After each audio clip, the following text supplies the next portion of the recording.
जो भी एनडीए में हो रहा है वो कहीं से ठीक नहीं हो रहा है।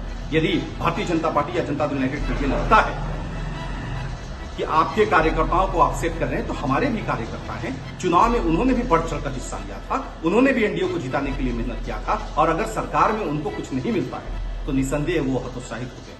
नमस्कार, आप देख रहे हैं न्यूज फॉर नेशन और मैं हूं सांत्वना आपके साथ। जीतन राम मांझी ने अब बिहार एनडीए को ये चेता दिया है कि उन्हें सुधरने की जरूरत है, और अगर अब भी बिहार एनडीए के शीर्ष नेतृत्व हम पार्टी को तवज्जो नहीं देते हैं, उन्हें लगातार दरकिनार करने की कोशिश की जाती है, तो ये खतरे की सबसे बड़ी घंटी होगी। आपको बताया कि बिहार में एमएलसी चुनाव होने हैं, जिसको लेकर बीजेपी और जदयू ने अपने अपने प्रत्याशियों को मैदान में उतार दिया है। नामांकन प्रक्रिया शुरू हो चुकी है और अब इस एमएलसी चुनाव को लेकर हम पार्टी से पूछा भी नहीं गया है।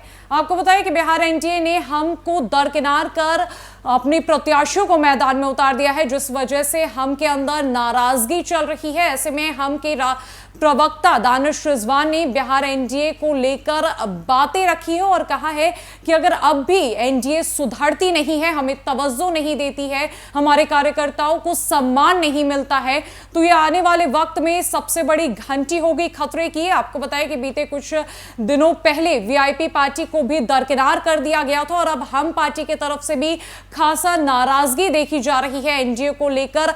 क्या कुछ कहा है इस पर हम के प्रवक्ता दानिश रिजवान ने, किस तरीके से उन्होंने एनडीए के खिलाफ अपनी नाराजगी जताई है, एमएलसी चुनाव को लेकर क्या कुछ बातें उनकी तरफ से कही गई है, छोड़े जाते उनके पूरे बयान। लगातार हम एनडीए नेतृत्व से इस चीज की मांग कर रहे हैं कि हिंदुस्तानी आवाम मोर्चा भी सरकार का एक हिस्सा है।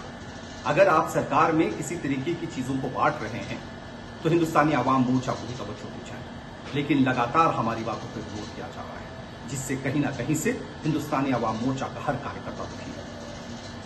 कार्यकर्ताओं ने अपनी बातों से आदरणीय श्री जीतन राम मांझी जी और हमारी पार्टी के राष्ट्रीय अध्यक्ष संतोष कुमार सुमन जी को अवगत करा दिया है। जो भी एनडीए में हो रहा है वो कहीं से ठीक नहीं हो रहा है। यदि भारतीय जनता पार्टी या जनता दल यूनाइटेड को ये लगता है कि आपके कार्यकर्ताओं को आप सेट कर रहे हैं, तो हमारे भी कार्यकर्ता हैं। चुनाव में उन्होंने भी बढ़ चढ़कर हिस्सा लिया था, उन्होंने भी एनडीए को जिताने के लिए मेहनत किया था, और अगर सरकार में उनको कुछ नहीं मिलता है तो निसंदेह वो हतोत्साहित होते हैं।